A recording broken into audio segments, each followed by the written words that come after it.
प्रेरणा स्रोत के श्रोतागणों, आपका प्रेरणा स्रोत में बहुत बहुत स्वागत है। आज हम भूली बिसरी बातें सन 47 को याद करने का प्रयास कर रहे हैं। भारत आज़ाद हुआ, देश का बंटवारा हो गया, पाकिस्तान बन गया। पाकिस्तान से हिंदू लोग यहाँ पर भिवानी में, ख़ास तौर से भिवानी की बात मैं कर रहा हूँ, यहाँ पर रिफ्यूजी लोग आए, भिवानी में बसाया गया। और यहाँ के जो मुसलमान जो थे वो पाकिस्तान जाने की कोशिश कर रहे थे। इससे पहले भिवानी के अंदर हिंदू मुस्लिम सब भाई भाई की तरह से रहते थे, एक दूसरे को जान देने को तैयार रहते थे, बड़ा प्रेम भाव था। उनके जब ताजिए निकाले जाते हमारी गली के सामने ही थे तो हम बड़ा अच्छा डांस करते थे। उस समय मेरी उम्र करीब 5 साल की थी और बड़ा अच्छा मेल जोल से हम रहते थे। मेरे को नाम तक भी याद है, जीबू लीलकर वगैरह रहते थे। और वो आपस में दादाजी से इतना प्रेम करते थे, इतना आदर मान करते थे जिसका कोई हिसाब नहीं। तो वहाँ यहाँ के मुसलमान जब वहाँ पर जाने लगे तो भाई भाई की तरह से रोने लगे कि हमें मुश्किल में जाना पड़ रहा है। तो ऐसे के अंदर भिवानी के अंदर दंगा कैसे हुआ, जैसी मेरी याद है, दोपहर का समय था, कोई 11 बजे का समय था। हम घर से बाहर बच्चे खेल रहे थे तो करीब 11 बजे एक औरत जो है भागती हुई आई, बचाओ बचाओ बचाओ मार दिया। और उसके पीछे लठेर थे 5-7। तो बस हमें तो इतना ही याद है कि हम अपनी गली के अंदर चले गए और ये कहने लगे घर जा कर के हिंदू मुसलमानों का झगड़ा हो गया, हिंदू मुसलमानों का झगड़ा हो गया। तो हमारे दादाजी, चाचा जी, ताऊ जी, आसे पासे मोहल्ले वाले सब तैयार बैठे थे।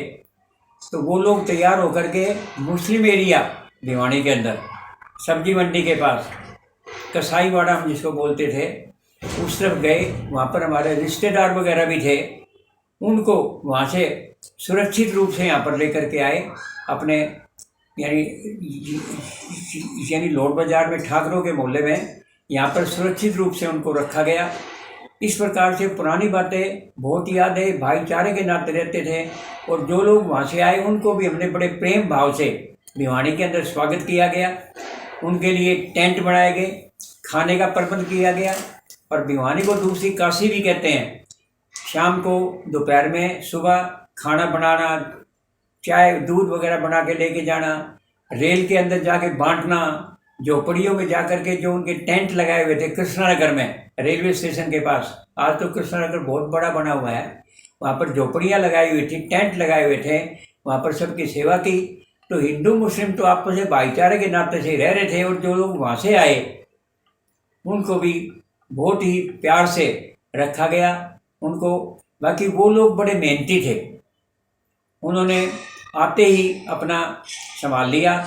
जो बड़े बुजुर्ग थे वो बिस्कुट बेचना और छोटा मोटा काम करने लगे। और जो बच्चे लोग थे वो स्कूल में भी जाते और छोटा मोटा काम शाम को बिस्कुट बेचना, आइसक्रीम बेचना करने लगे। और इस प्रकार जो औरतें थी वो घरों में जा कर के बर्तन मांजना, कपड़े धोना और सेवा करना, घर में चक्की पीसना, बहुत मेहनत करके उन्होंने इतनी तरक्की की जिसका कोई हिसाब नहीं।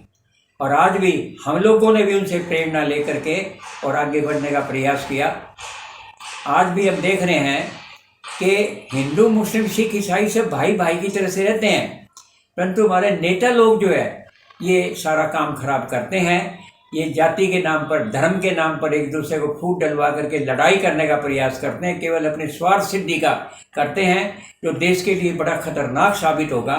तो इस प्रकार से कोई धर्म के नाम पर, धर्म कभी भी कोई गलत रास्ता नहीं बताता, चाहे वो हिंदू है, चाहे आज भी आप सदर बाज़ार में चले जाओ, यानी कहीं खारी बावड़ी में चले जाओ, इतने बड़े बड़े यानी मुसलमानों के दुकानें हैं, वो इतना प्रेम से बात करते हैं। हम भी जाके उनसे इतना सौदा बढ़िया से बढ़िया खरीदते हैं, वो अच्छा व्यवहार करते हैं।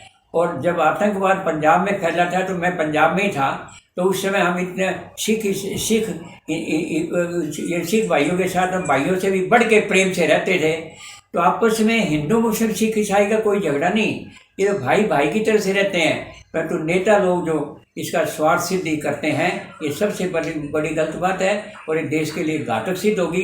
तो हमें धर्म के नाम पर, जाति के नाम पर इन पर झगड़ा नहीं करना चाहिए। आज बस इतना ही, बाद में फिर कभी सही